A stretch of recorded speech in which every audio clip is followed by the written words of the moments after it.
Bonjour, je m'appelle Estelle Robert, j'ai 17 ans et demi.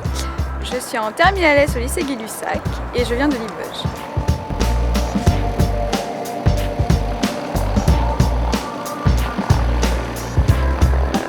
Alors lors du meeting à Saint-Junien, légendaire, j'ai participé à un concours et j'ai gagné. L'armée de l'air représente beaucoup de choses pour moi. Je suis d'abord passionnée d'aéronautique, jusqu'au niveau des avions.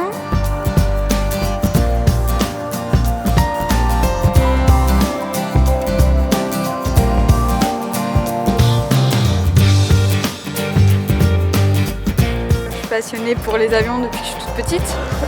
C'est quelque chose qui est dans la famille depuis longtemps déjà. Je regarde beaucoup de livres sur les avions de chasse.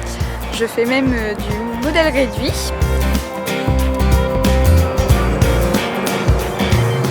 C'est ça, le rêve devient réalité.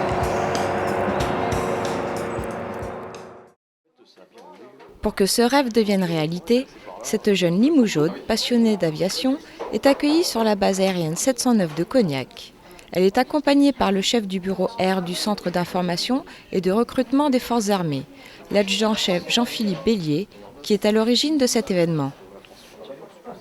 Premier passage obligé, le service médical où Estelle valide son aptitude au vol. Après avoir revêtu la tenue réglementaire de vol et reçu les patchs du commandement des écoles de l'armée de l'air et de l'avion sur lequel elle allait voler, cette jeune lauréate se familiarise avec les procédures aéronautiques militaires, puisque comme tous les pilotes et passagers de l'armée de l'air volant sur Epsilon TB30, une instruction spécifique aux manœuvres de sécurité et d'extraction lui est scrupuleusement dispensée.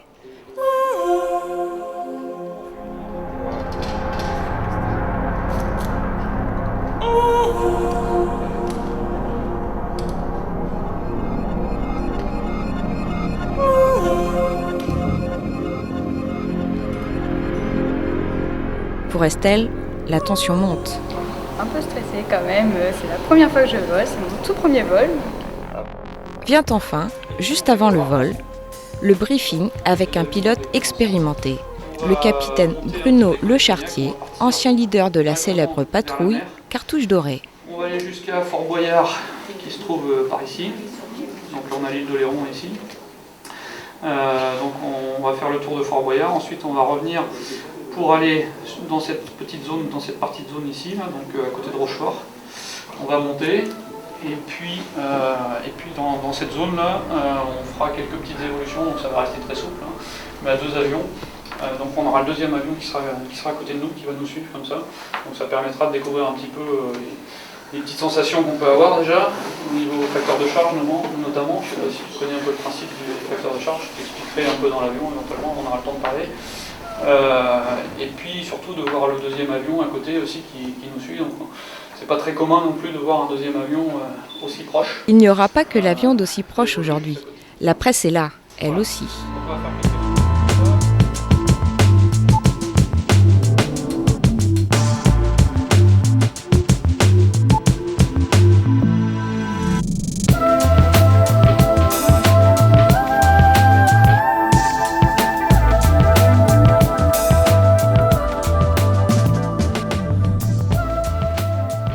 Mais c'est sur le tarmac que tout commence. C'est maintenant que le rêve devient réalité.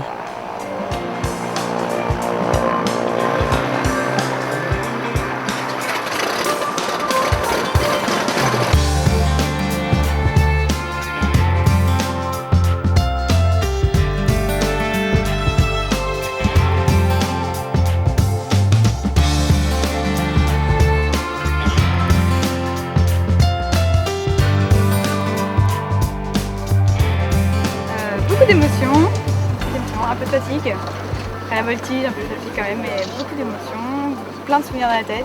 Plein d'images, c'est ça? Plein d'images, ouais, ça reste un moment inoubliable quand même. Alors qu'est-ce qui s'est passé pour toi?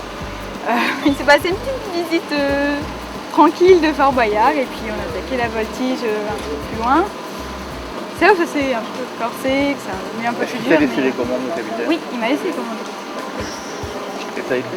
Ça a été. Ouais. On est revenu donc ça a été. Ouais.